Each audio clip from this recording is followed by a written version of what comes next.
The time has come when God has seen the history of the Sudan. This is the time that the Sudan has to be in truth.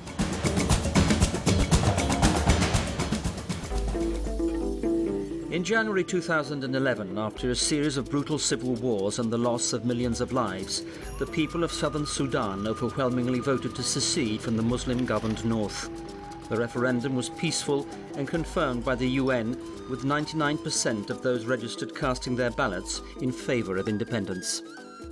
There was a huge movement of people to vote. People in Torit, they went to queue at midnight. They told reporters we could not sleep. So what did we do? We went to the voting station. We sat down, we sang, we danced, we talked, waiting for this big moment that was happening. I was really happy. That is the first time for me to vote in my life. I'm now 42 years old. You can imagine it.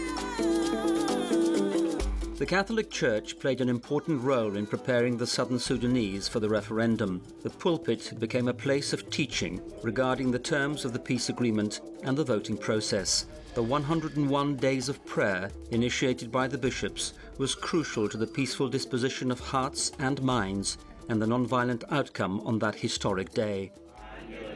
The people of South Sudan were inspired through the Catholic Church.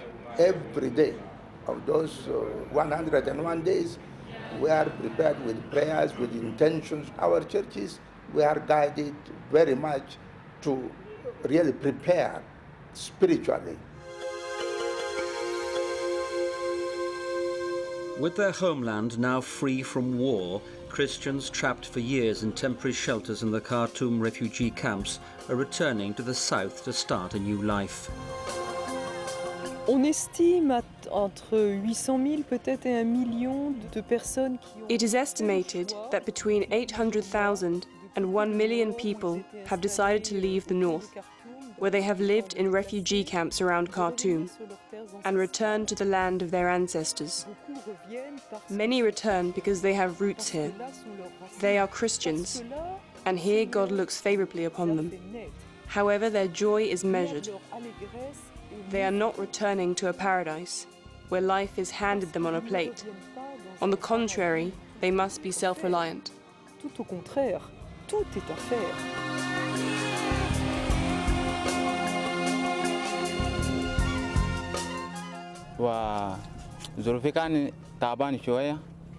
I was suffering in Khartoum. It was very bad. After the peace agreement was signed, I came back to Juba. Even here in Juba, we are suffering. I break the stones here, and if I sell them, I will buy something to eat.